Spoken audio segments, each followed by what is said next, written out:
Yo, Bandcamp Radio presents the hip hop show, Stoney Creation. You know, just come out, come with flavor. As long as you don't, you'll get put on.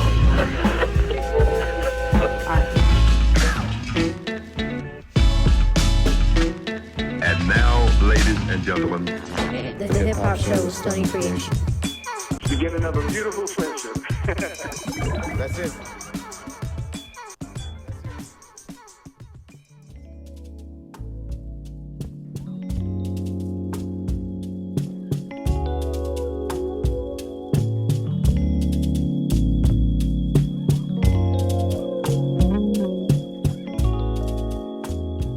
Hello, my beautiful friends. Welcome back.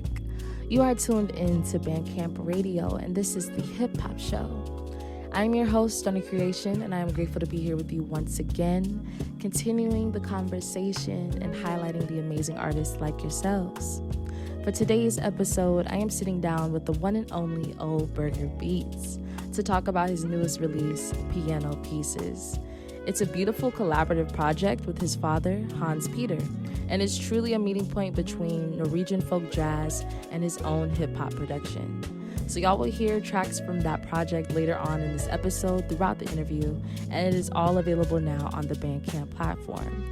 So stay with me. We've got a beautiful conversation ahead, and in the meantime, y'all are gonna hear some dope grooves from artists on Bandcamp. Let's get into it.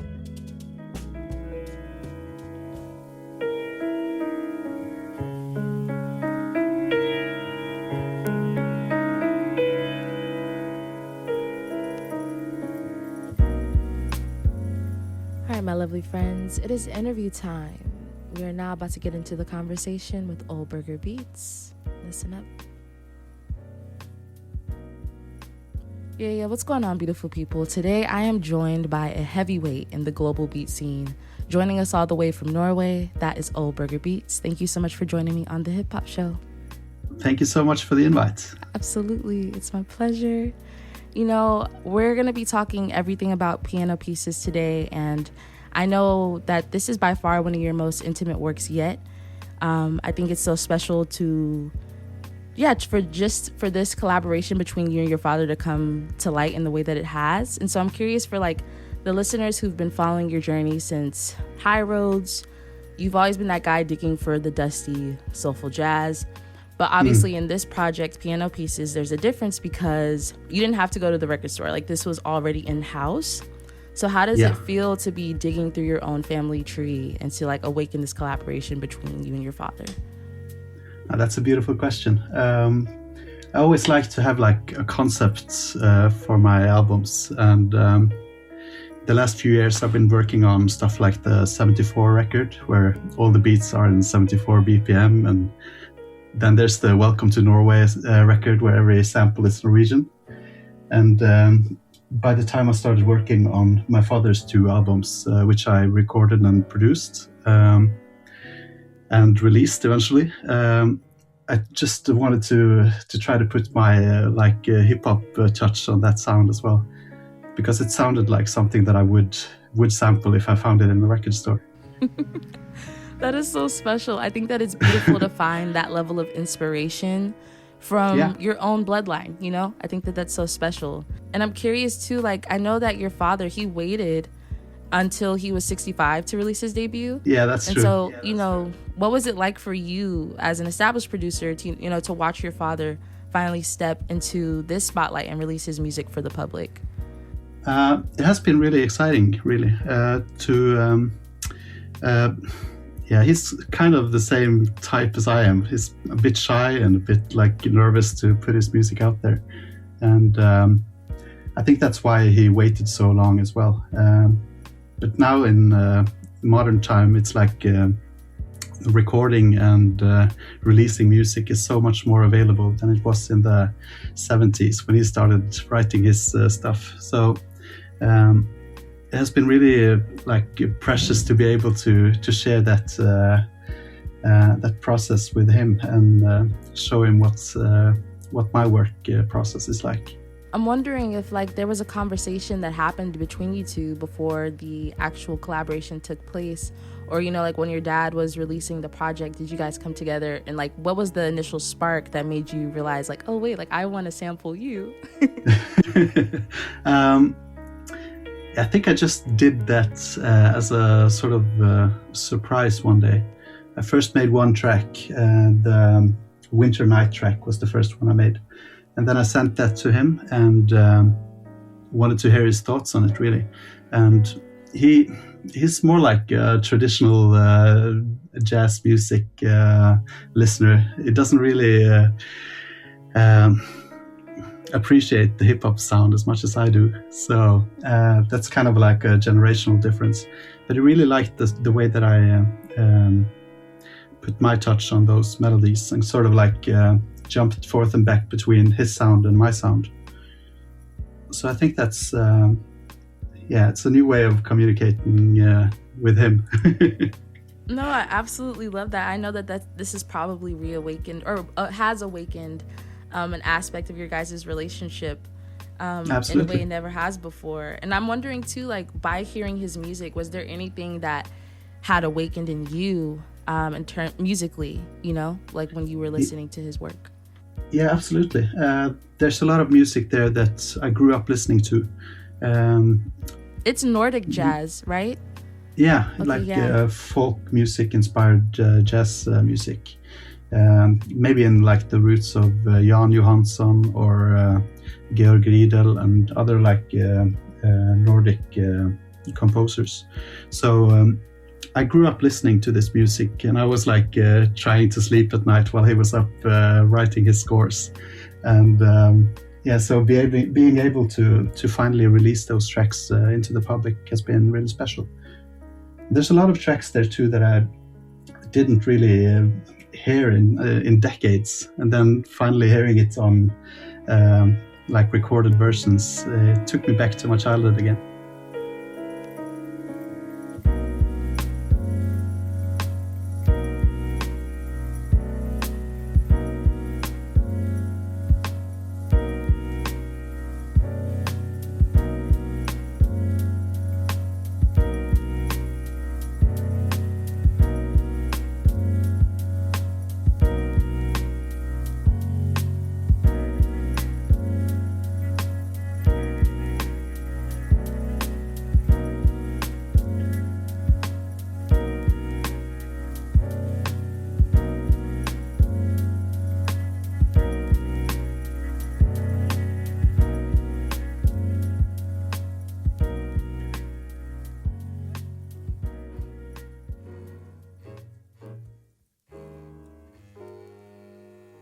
Wondering too, like in your own personal experience with music, what was that initial calling for you to feel more resonant with hip hop specifically?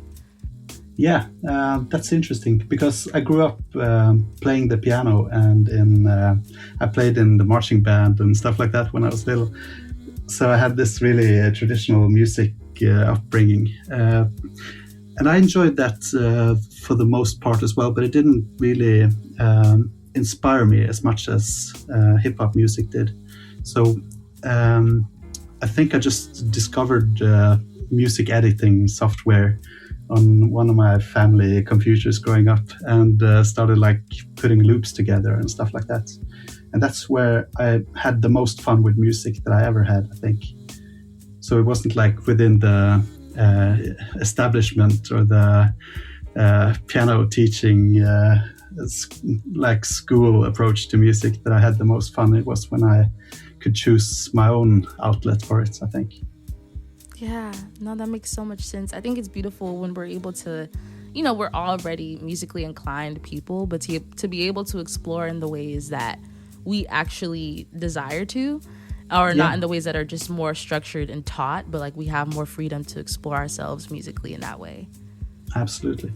Yeah. And I really want to talk about your trip in Japan because I know that you produced piano pieces during the 3-month stay while you were there. Yeah. So how did being in that country influence the creative direction of this project?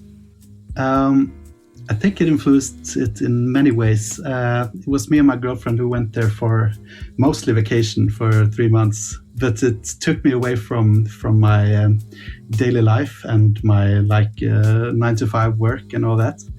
And I brought with me like the most minimal studio setup that sort of took me back to my early days of hip hop production, where I only have like this small Akai MPD MIDI controller and my laptop and a headset, and that's it. So it really made me think like, what's the most basic stuff I need to be able to be creative while also being away for months. So I imported all of these samples to my computer before I left home. So I had like maybe 60 or 70 samples that was ready for me to make music like most days. So I have like 2 or 3 albums worth of material from that Japan holiday. And I'm curious too, like before you went to Japan, what did that chopping process look like for you with your dad's work? And I'm curious too, like with piano pieces, is it just your dad's samples in the entire project? Yeah, it is. Okay, there's some drum samples and stuff like that too. But yeah, it looked like a normal like studio session for me. Just apart from I didn't like complete the process. I only imported all the samples, and that was an inspiring process as well. Just going through all the records that I had set aside for a long time, and then like looking forward to touch upon it when I got to Japan. And for my dad's recordings, I just tried to like search for the same moments in the music that I look for in other artists' work. When you look for a sample, it's often like a more quiet part of the song, where the instruments are more like toned down, or like having a small break from the solos and stuff like that. So I think that's the kind of the sound that I was aiming for here as well. I wanted to like strip the music down a little bit to leave space for a potential rapper, or the kind of sound that makes it into a hip hop instrumental.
And I know you mentioned too, like wanting the project to sound like you still. Like, what are the specific Old Burger Beats hallmarks that you made sure to like involve into these recordings to bridge the gap between the two styles? You know, that's still a work in progress, I think. I'm not sure my sound is like still fully evolved, but right now there's this sort of spiritual jazz inspiration. And it has been for a few years, where there's all these kinds of like little instruments, as they often called it, like sparkling, sprinkling percussion sounds. That's everywhere in my music, I think. And then there's often like piano chords that are chopped into like small pieces, where I replay them to make new melodies in a way. And then I add like really simple bass notes and pretty minimalistic drums as well. So it's it's a really easy process once I try to like make the kind of music that I normally make. So it's more difficult when I take like a step out of that comfort zone and make something entirely different. Now I'm wondering if there's going to be any sort of like deluxe version, because I know, just thinking about your beats, I know that you leave a lot of space for vocals, you know? Yeah. So I'm wondering if you're gonna have anyone actually, you know, more collaborators hop on this already collaborative project in terms of like rappers and whatnot, lyricists. That would be cool. Yeah. Yeah, I'm always open to rappers jumping on my beats. So if you're listening to this and you feel inspired, please let me know.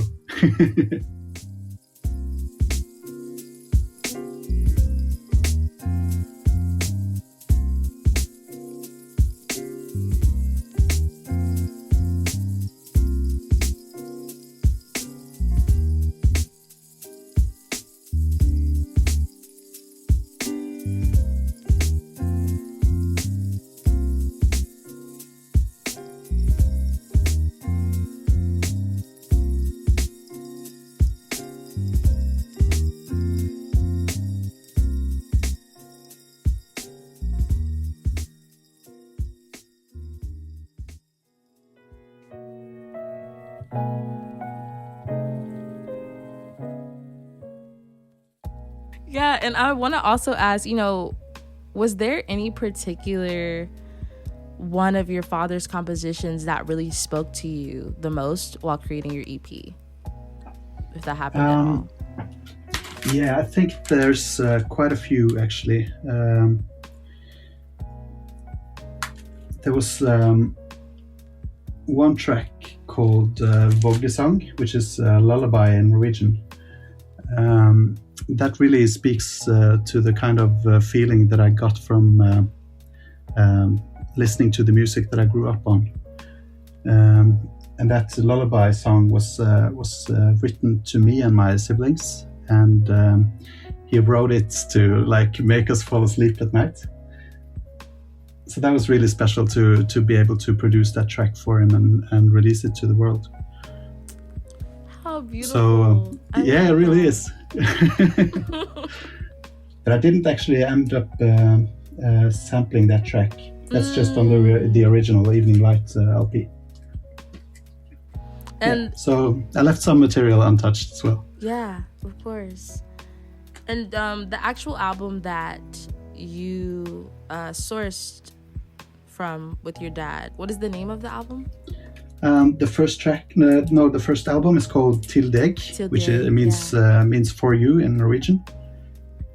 And then the second album is called Evening Light. And they were both released like the last couple of years.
So now that it's completely out, you know, what was Hans Peter's, your dad's reaction when he first heard? I think his first reaction was like, what is this? How did you end up like manipulating my music like this. And but the final reaction was more like he understands it now in a different way, I think. Maybe even more than previously, because once you know the source material and then you hear the sampled version, you understand sampling in a different way, because you can like compare the different material. So I think this, both for him and for a lot of other people, I hope it can like shine some light on my way of sampling, because you can so easily compare the root material and the results. Yeah, it's not so manipulated to the point where you actually don't hear the original sample. Yeah, no, it's chopped up a little bit, but I still wanted to keep some of the original sound of it. And that goes for all my other music too, like Welcome to Norway or the 74 album or Dialogue with Voyo as well. They're all albums where I keep like the sound of the roots material as much as I can, because I really like that 70s jazz music sound, and I want to keep as much of that as possible in my music as well. Now that you have collaborated with your father in this way, and you really guys have, bridged a gap between generations, what would be something that you really took away from this, and what do you feel from observation your dad may have took away from your influence? Well, it's two different ways of working with music, I think. His way is more like social, and he gathered this group of friends and went in the studio to create something together. While my music is more like introspective and maybe like for me a way to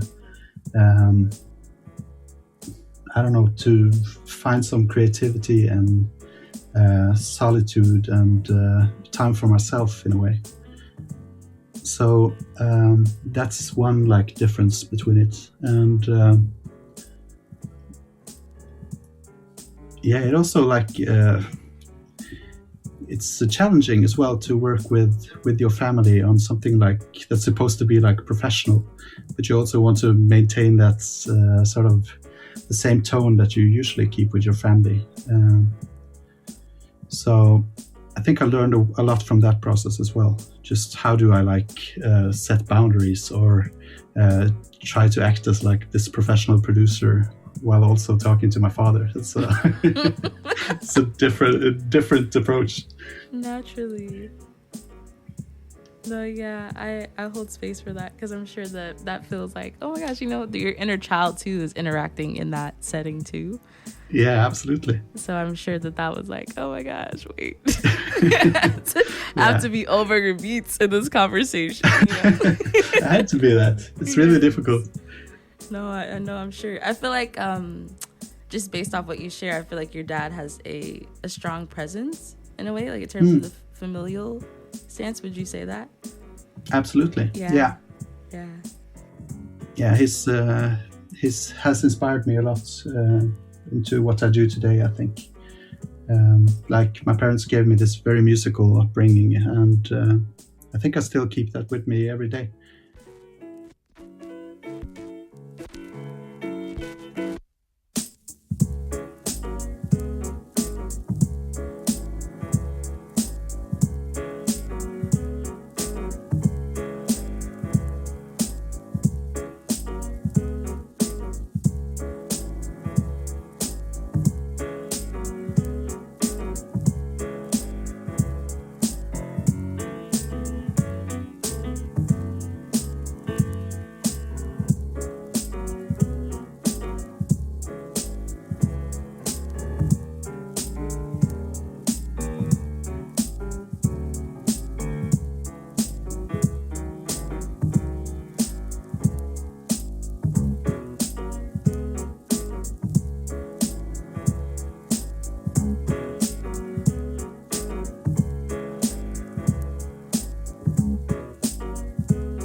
where does Oberger Beats go from here? You know, now that you've had this experience, do you feel like there's more of Hans Peter's vault left to explore, or are you heading back, you know, for something entirely new? I think I'm heading back towards something different. I made all these other tracks in Japan too, more in the style of the beats that I made for the Dialogue project with Vuyo. So I'm thinking of maybe doing another like duo project with someone. Because I really like the sort of dialogue that you can have when a producer and a rapper go together to make like this full-length project. So I think that's the thing that inspires me the most right now. So I think that's the next step maybe. That's the next step, yes. No, that's awesome. We are absolutely looking forward to it. I feel like also, lastly, I want to ask, is there anything that you're looking forward to, like, I guess, challenging yourself as a producer moving forward? Like, is there anything that you feel like, oh, maybe I want to try that, but it's a little daunting? Yeah, there is several of those projects as well. I always like make the concept of the album before I even start making the music. So I have this sort of electronic jazz album that I want to make, where I play all the instruments myself and like dive into the synthesizer universe much more than I've done before. So that's something that I really want to do. But you also need like a lot of time to be able to learn something that's so different and new compared to what you usually do.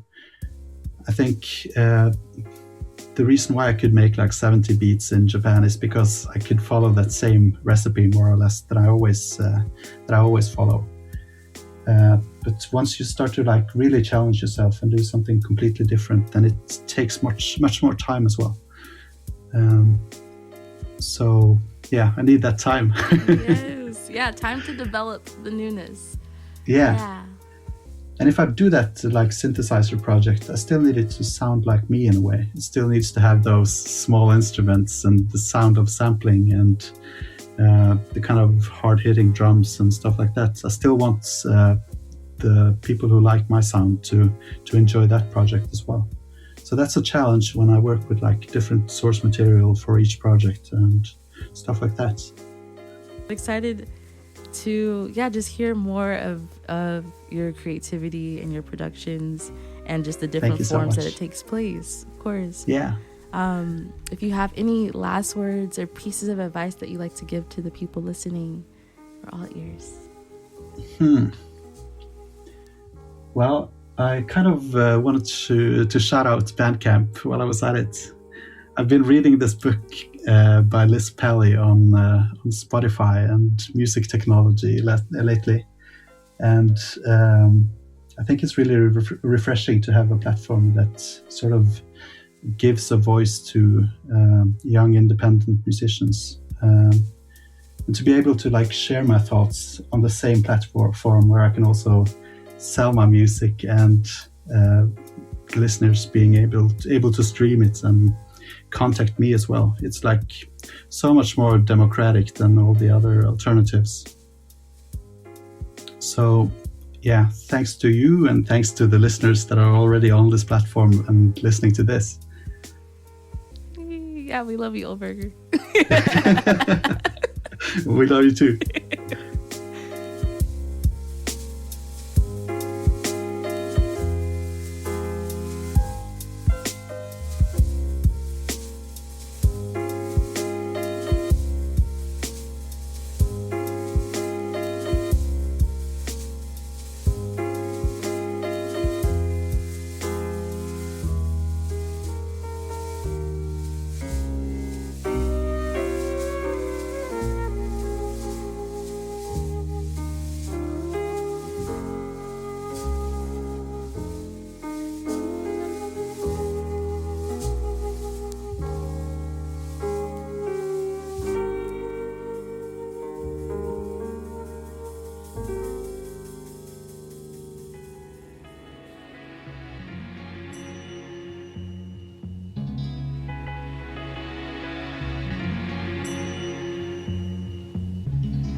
sweetest way to end the interview, wasn't it? Big shout out to Old Burger Beats. Y'all can go support piano pieces right here on the platform. Run up the sales. Y'all pretty much just heard the whole entire EP here, so y'all can definitely look in the track list and support your favorite track or the whole entire album. But yeah, we're about to get straight back into the show. Gonna enjoy the second half of this before we get on out of here. Currently, right now, we're listening to a track called Awakening.